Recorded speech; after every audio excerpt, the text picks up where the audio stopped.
This past week, Destiny 2 finally released and showed us everything that has to do with the new Edge of Fate, and they're going on expansions for who knows the next 10 years. It could be the next 5 years, next 4 years, but it seems like Destiny's currently going on 10-year life cycles with it. And currently, I was honestly gonna say I'm pretty impressed by what they showed us. I mean, for the fact of the matter that the reveal event showed us a whole lot of stuff, and they just kept on throwing more and more stuff at us that I thought was necessary. And I know a lot of people will sit here and say that there was no new subclass or really two insane abilities, and I think that I could be wrong on this. I think that some of the abilities are based off of the world you're in.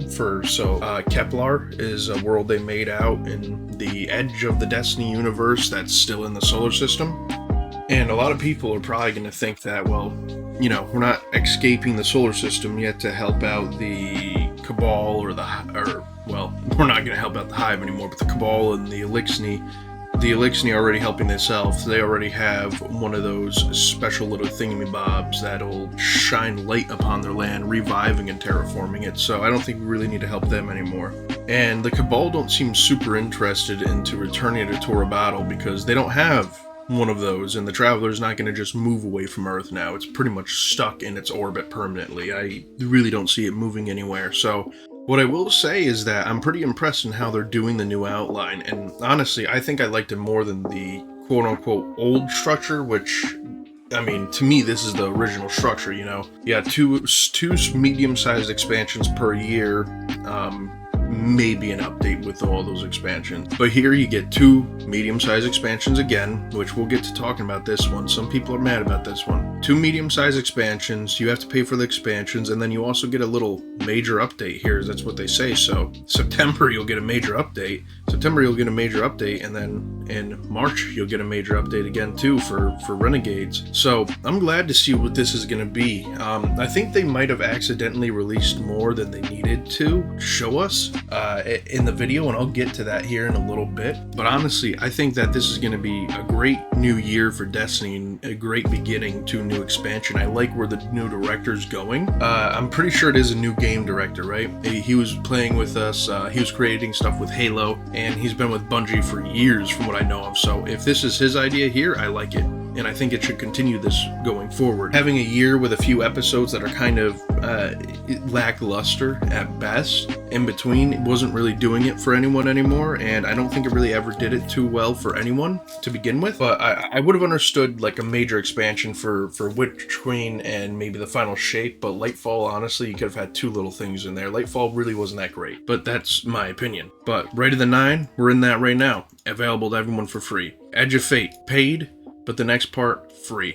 Okay, and then this part is available for free as well. Ash and Iron, major update apparently. So we're getting a good amount of stuff for free here, and we're not getting season passes anymore. Well, it doesn't seem like you are required to buy them anymore if you don't want to. And then, of course, Renegades is paid, but the next thing is free. So they're giving a lot of stuff out. They're no longer seeming to be going by the old keepsake of have everyone pay for every season of every episode, because it just got too expensive for people, which, in my opinion, made people want to sway away from the game. Now, I know that still this expansion is like $100 still to get it all, with all the special stuff that comes with it, like the New Land Beyond and, maybe a Ghost Shell, whatever. But honestly, most people don't need to buy that anymore. In the Elder days, you needed to buy that just to get the dungeon key access, which I think they swayed away from now. There's no longer any dungeon keys. Now, everyone's seen this little clip, I'm sure, of a cinematic here. It's a cinematic of, the Nine, all that stuff showing you, I don't want to be your emissary anymore, even though she's an emissary right now in Right of the Nine. New destination is Kepler. I think this is definitely interesting looking. This kind of reminds me of a bit of, there's a game out there, I'm not going to say Starfield, but it's another Bethesda game where you are in a continuous loop of time. Can't think of the name off the top of my head, but it's in a continuous loop, and it kind of looks like something like that. Now, the directory is changing quite a bit to the Portal, so it's a lot easier. You can do solo, fire team, pinnacle, and Crucible. And also in Crucible, you can now get everything from Crucible without having to really play anything. So if you just play Crucible and you want to just hop in a dungeon with someone, which I know they explained on stream, but not everyone watched that 50-minute stream, you can easily just hop onto whatever dungeon or raid they're doing and be at light level. All right, I really think that's a great idea. Now, they still seem to have some sort of world thing here, so you can just go and explore yourself. But to be honest with you, 90% of the quests I do now, I just go into the quest tab and I just click triangle or square on it, whatever it is, and have it take me to the mission, because I don't feel like looking all over the place for it. So this is a huge improvement and huge change that was much needed and much appreciated in my honest opinion. I look forward to this new menu a lot. I don't know how it'll work for older expansions. If let's say someone's new, all right, and they come in, I'm not sure if they're going to just direct them to this expansion or if this portal will work for all the old expansions too, all the way back until what expansions? Forsaken's not playable from what I remember, right? So most of Forsaken's not playable because they got rid of the little Tangled Shore part of it. So everything so Beyond Light and above. I wonder if this is going to work for that, or is this just like an Edge of Fate exclusive situation here? I also like that you can now just load up solo ops for people who don't like playing with people or don't have friends in this game, or they have trouble finding them. This will be a great result. You know, they only want to play for 15 minutes, get something quick done and over with. Here it is, but you know, I don't see too many players going just straight for solo ops. I don't see that happening an extreme amount of times, because most players are going to want to play in a fire team operation or a raid or something like that. But you know, for the people who just want to hop on for 10 minutes, get something out of the way, then go out and get some food, they no longer have to spend an hour, you know, trying to randomly join up in a strike with someone. You know, obviously exaggerated, but still. The new armor system, I think it's going to be great. I like the idea of the new armor system. I like how, you know, you have new energy and it can surpass 10, go to 11. It brings a new grind into the world of Destiny.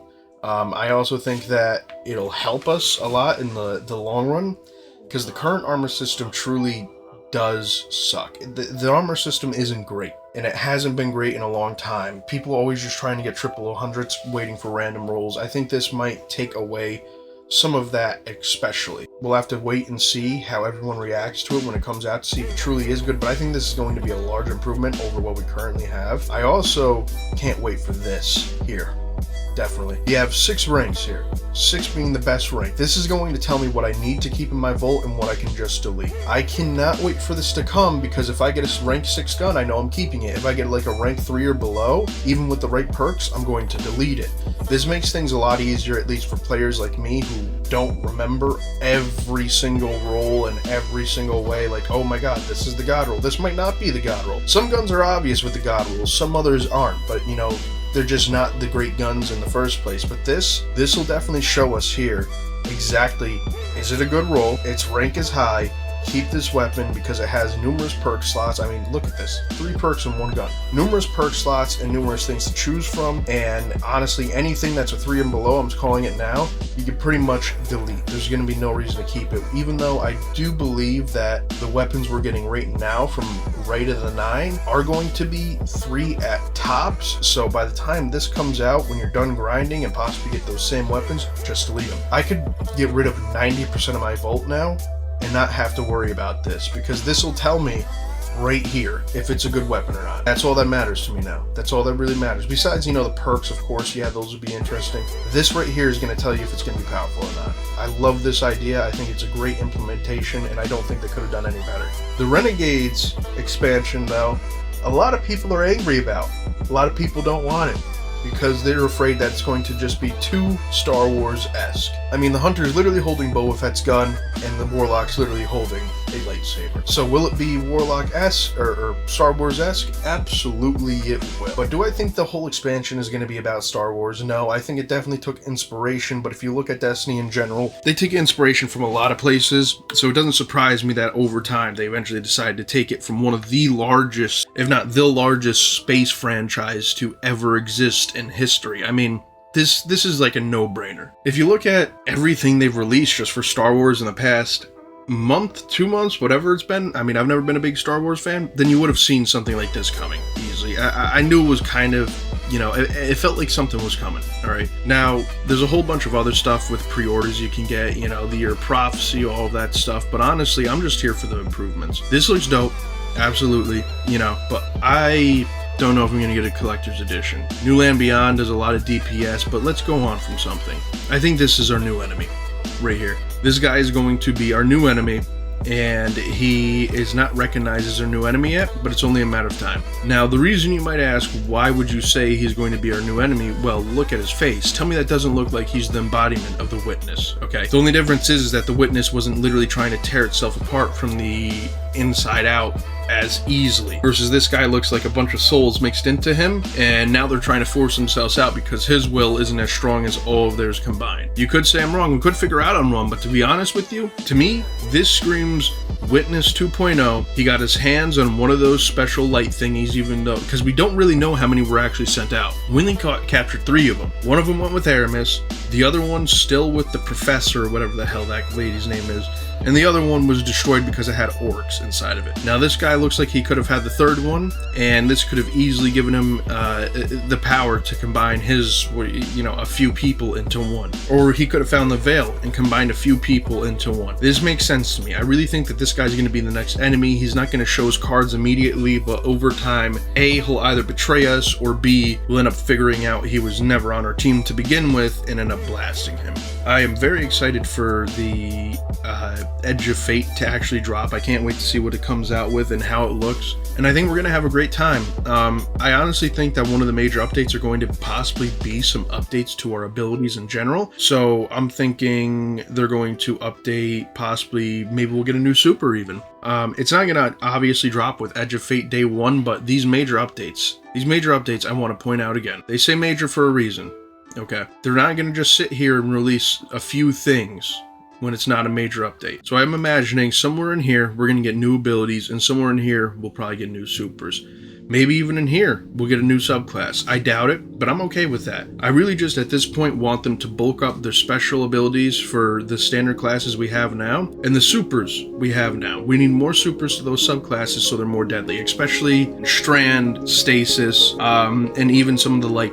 We need more supers on it. It's because some of them have 2, some of them have 3, some of them only have 1. Talking about Strand and Stasis, they only have 1 super. There's no way there should only be 1 super for those things. It's about time that we expand on those, so we'll see what happens, but I have a feeling a large super update will be happening somewhere in here, and ability updates will happen somewhere in here. Now, it could be over here with Ash and Iron, or it could be over here with Shadow Order, but I don't think it's going to drop necessarily in between Edge of Fate and Renegades. I don't think it's going to happen on Edge of Fate. I don't think it's going to happen on Renegades. Even though Edge of Fate has the super ability, or not super, the new abilities, I don't think that the new abilities are going to really be able to leave that planet, if that makes any sense at all. From what I've seen, it sounds like it's a planetary exclusive there. Hopefully you guys liked the video. Feel free to like and subscribe. Have a great day, night, and or evening. Peace.